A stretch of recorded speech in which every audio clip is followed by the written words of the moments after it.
Yon, panibagong araw at panibagong buhay, Canada na naman tayo mga kamamaw. Nandito kami ngayon sa aming backyard. Kasama ko ang aking makulit na bata. Welcome, Kamama Vlogs! Let's celebrate! Ayun o. Yan. It's 9:30 in the morning mga kamamaw. Bumangon na kami para kahit pa paano maging productive ang araw na to. So si Mrs., balak ni Mrs., ayun, ayusin na niya yung mga halaman niya dyan. Oh, you say hi daw. Hi! Yung makulit na bata, oh. Ayan, ayusin niya yung halaman niya dyan. Tapos, syempre ako, you say hi daw. Oh, yung makulit eh. Oh, tara dito. Yan. Ayusin ko na muna yung kulungan ng ibon. Ay, mga birds. Mahilig kasi sa birds to eh. Where's the birds? Where is your birds? Where is the bird? You say hi. Hi. Jacob.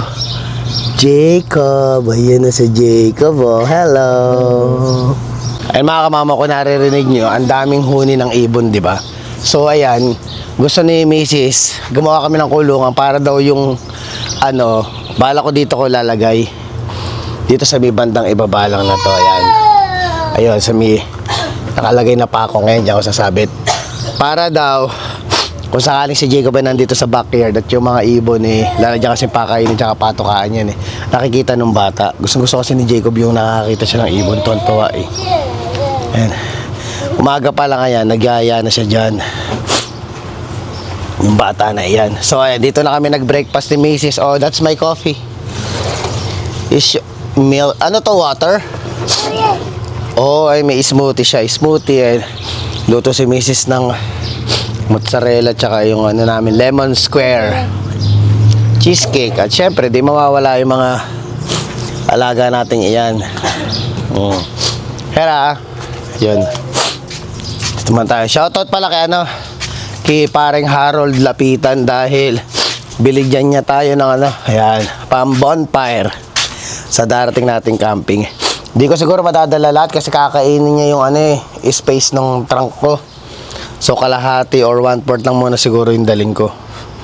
Para kahit paano kasi first time na camping. Tapos hindi natin alam kung ano ba talaga yung mga paano yung setup nung ayusin natin, nabibitbitin natin yung mga gamit. So marami yun. Kaya kailangan maging muna tayo. Practice muna kung paano setup yung yung mga gamit natin tsaka kung paano natin naayusin sa likod ng trunk kasi baka mamaya mabigla tayo sa unang araw ng camping natin tas dadalhin ko lahat ng kahoy na yun, wala na magiging space, di ba?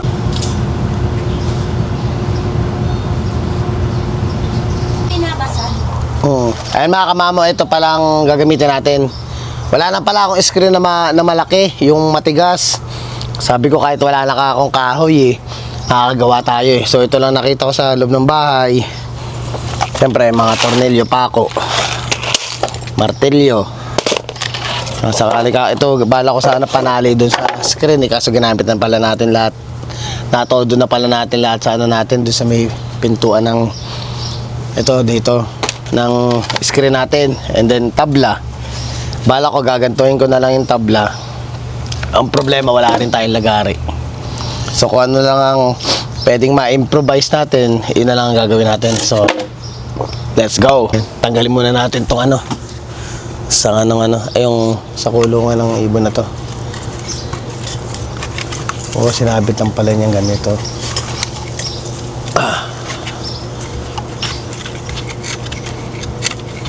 Opya. Yun gawin natin ng ibon kasi bahay siya kaso napakaliit ang butas siya mga kamamo. Anong klaseng ibon ang makakapasok dyan? Lakayan ko lang ng butas tong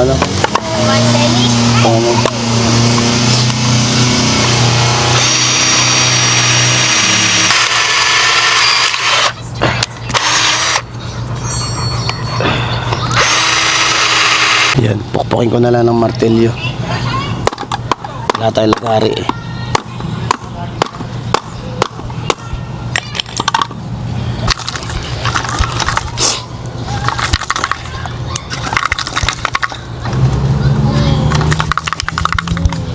Tingnan mo, oh. Dito magtitira yung mga birds. Yung mga birds mo, dito magtitira yung mga birds na. Yan ang birds dito. Tweet, tweet, tweet. Gano'n na. Diyan, gagawa tayong house. Oh, high five muna tayo. Good job. Birds. Yan, pako na natin. Ganito na lang gagawin namin mga kamamaw. Yan na lang. Ganyan ko dito. Tapos dito ko lalagay yung yung sabitan ng pakainan tsaka inuman. Nilakayan ko na yung butas para at least kahit paano nasisilip natin yung ibon. Happy ka na sa birds? Ayusin lang natin sa mga pan-tweet-tweet. Oo. Oh, don't touch it. Baka masubo mo. No.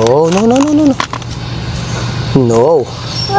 Oo, pang-birds mo nga, di ba? Opo. Opo.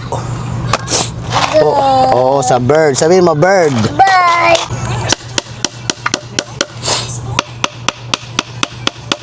Ay, kubo yung matibay na siguro yan.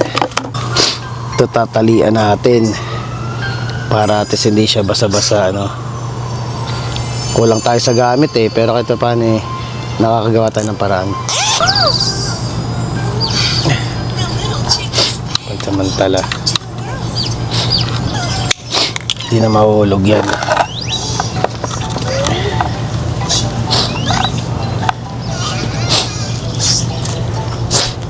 Tapos yung painuminan, ayan, naglagay akong painuminan, nalagay ko dito. Diba? So ayan ang ating pansamantalang ng ibon. Yan, malinis na tong loob. Tapos ngayon sasabit ko na siya sa may puno. Kaya nalagyan ko na ng mga tali-tali. Tapos sasabit ko doon. Tapos meron na lang siyang alalay sa ilalim. So ayan, try natin.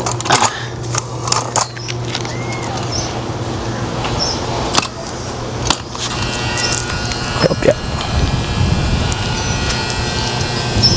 Yan, ginanto ko na lang siya. Yan o. May pako dito sa ilalim. Tapos, ayan. May tayo dito. Ayan.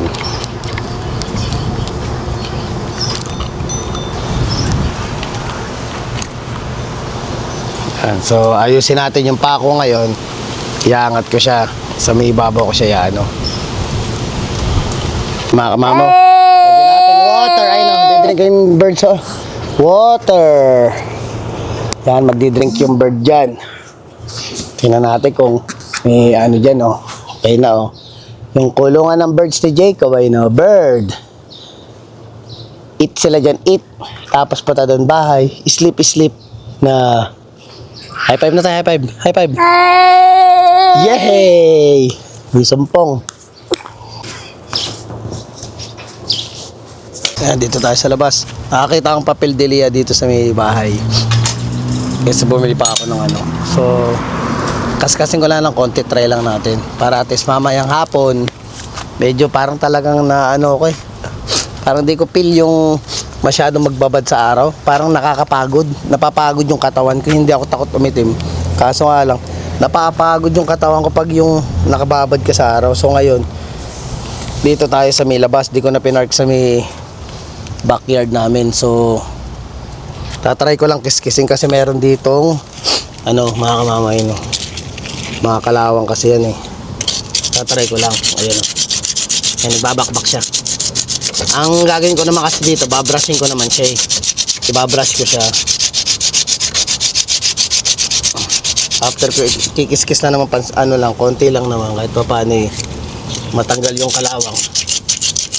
Pagkatanggal ng kalawang, dami lamok. Pagtanggal ng kalawang ng konti, kahit pa paano konti, babrushin na natin. Hindi natin kailangan pulihin.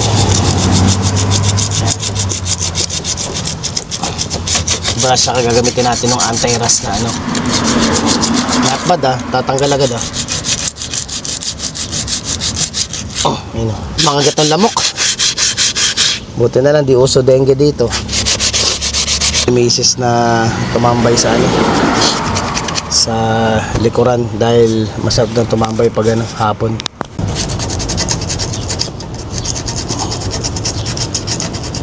Ito, tutuklapin lang natin.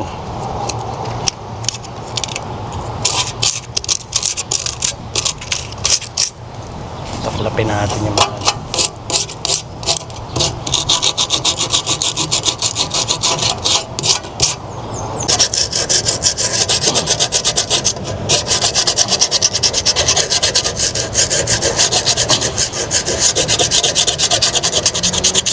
Natapos na niya yung halaman niya. Ayun yung itsura. Ayan. Lagay siya dyan. Tapos naglagay din siya dito sa gilid. Yan.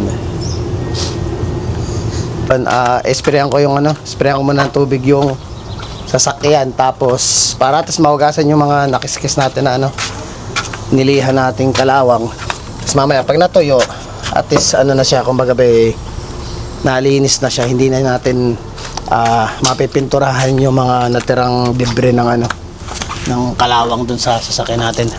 So ngayon dito na lang ako sa labas. Hindi ko na siya pinark dahil ako'y tamad na tamad.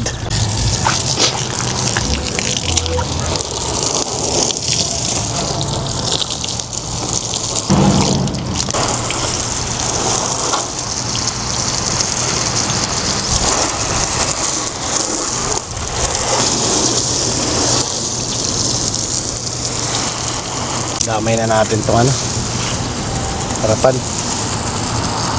Maliwalas. Laking tulong nung binabasa mo yung ano eh, yung lupa pag ganitong summer. Presko yung hangin na maano eh. Hanggang dito na. Para pahinga na kami.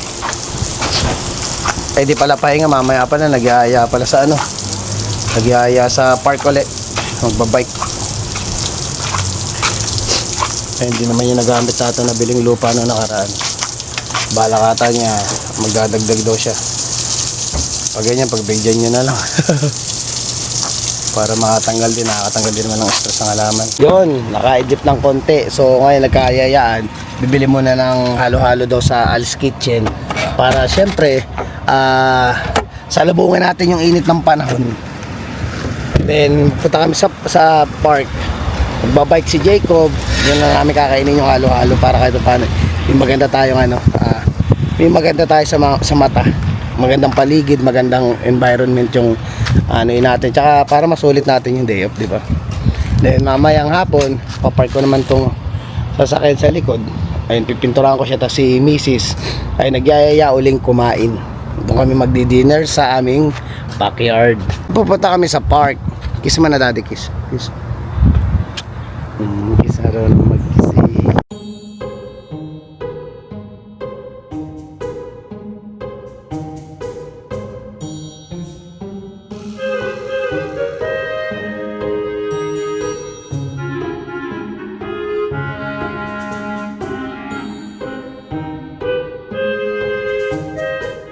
Habang hinihintay ko yung halo-halo, silipin natin tong ano, Manila Hot Pandesal.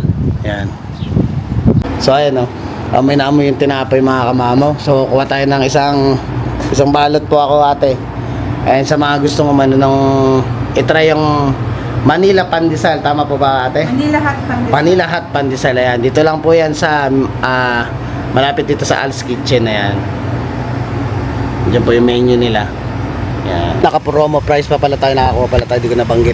Nakakuha ang pandesal na isang bandehadong pandesal, $11 lang. Ay naka-promo price sila sa mga gustong humabol o mga gustong kumuha ng pandesal habang naka-promo price. Punta na kayo sa Manila Hot Pandesal. Hanap lang kami ng ano, ng pwestong pag-uupuan at ako'y takam na sa halo-halo ng Al's Kitchen.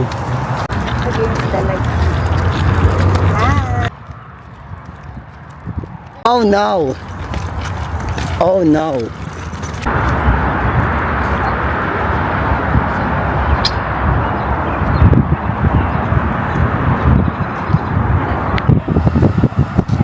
Sarap ng hangin mga kamamaw ngayon. Kulimlim. Pero mas marami yung nung last week na mas marami yung tao nung last week. Siguro yung iba nasa camping site na. Syempre, lagi ko nababanggit yung camping site. See you on next vlog sa camping site natin mga kamamaw. Kakayak dun eh. Ma-experience nga yan next year. Hindi kasama sa plano yan eh. Sa plano, no? Ay, ito na yung halo-halo. Let's go. Jacob.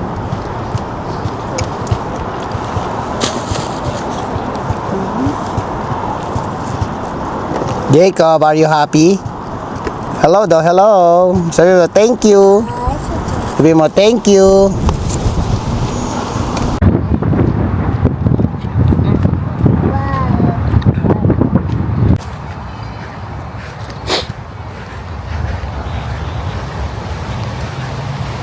Do, birding ang paligid, oh. You know, kaya yung isa, oh. Ngoing. Ganda mga kamama, oh. Grabe, ganda. Sarap na hangin. Daming gus, eh. Ayoko lumapit doon sa pinaka nasa harapan. Hinahabol niya yung nagja-jogging kanina lang. Ayun, oh. Dami nila ngayon, eh. Lalaki.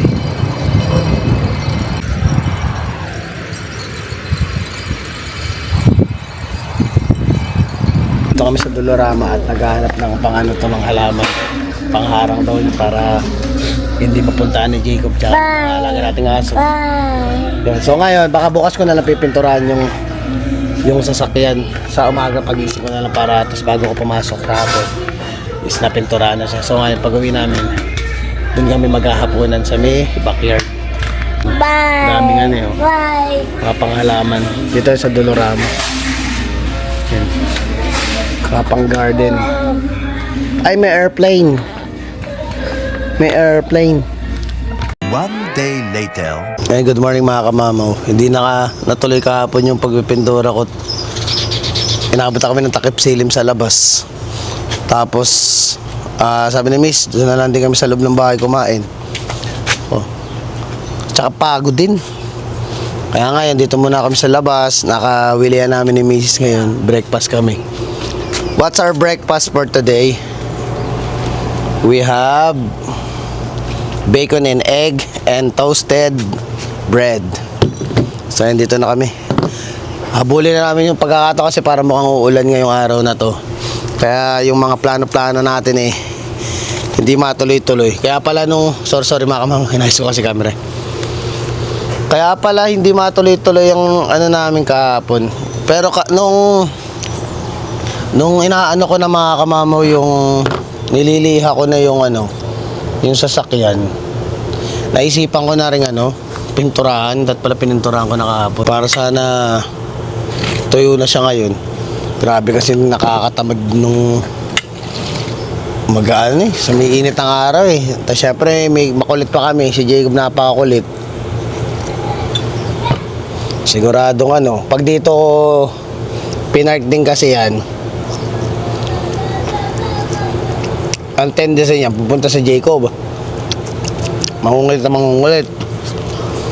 It's either di ako makapag pintura, hindi rin ako makapag-vlog. Siyempre, silipin ko lagi yung bata. Baka mamaya, kung mapaano, siksik pa naman ang siksik kung saan. Baka mamaya hindi ko mamalayan, di ba? Sarap lang magkape. Muni-muni ka pag ising sa umaga. Sarap, itlog. Bacon.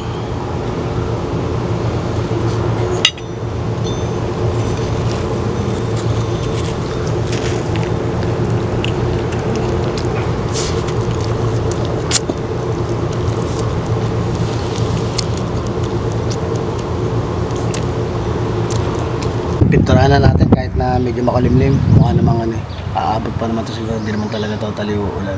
Para matuyo na bago pumasok. Try natin itong susi. Hindi makakilos. So, ito na yan. Ito na yung pinakamaliit na paintbrush na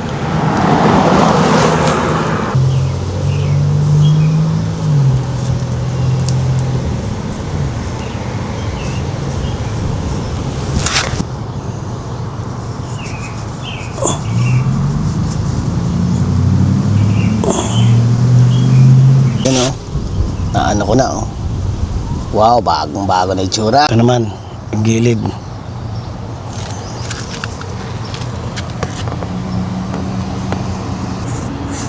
Patutuyo naman to siguro.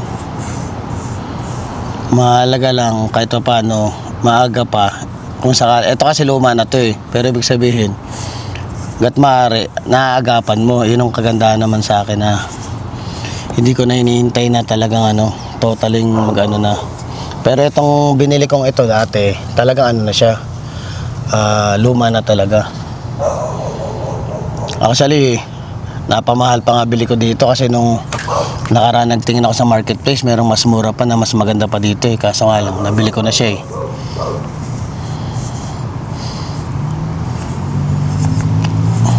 Kaya nga inaalagaan ko na lang. Patuyuin mo muna tong ginawa ko.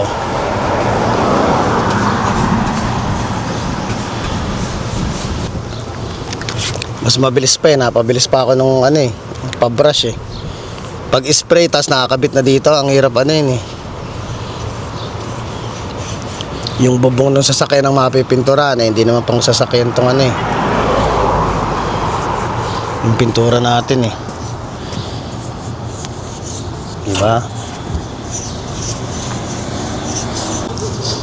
Ito sa may harapan.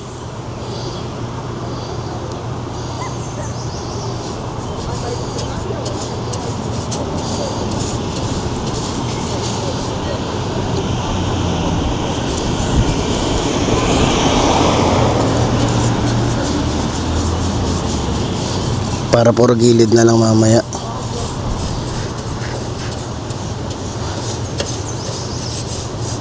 Tingnan natin ang ating, di ba? Ganda na oh. Patayin lang natin, tsaka lagay natin yung sticker. Sticker na mata ngayon. May curve na rectangle doon. Tag dito. Okay natin para hindi natin matakpan ng buong itim yung ilaw. Actually matagal ko ng plano yun eh. Hindi ko lang magawa. Walang oras para umakyat dito. Ngayon sinamantala ko na dahil pintura naman ako at nakatakas tayo dun sa makulit nating alaga. Ito scrape ko lang to kasi may bakat yan eh. Ayun na yung red na nakikita nyo parang matang yan. Hanggang dun tayo para pag tinano natin pinaklas natin yung sticker.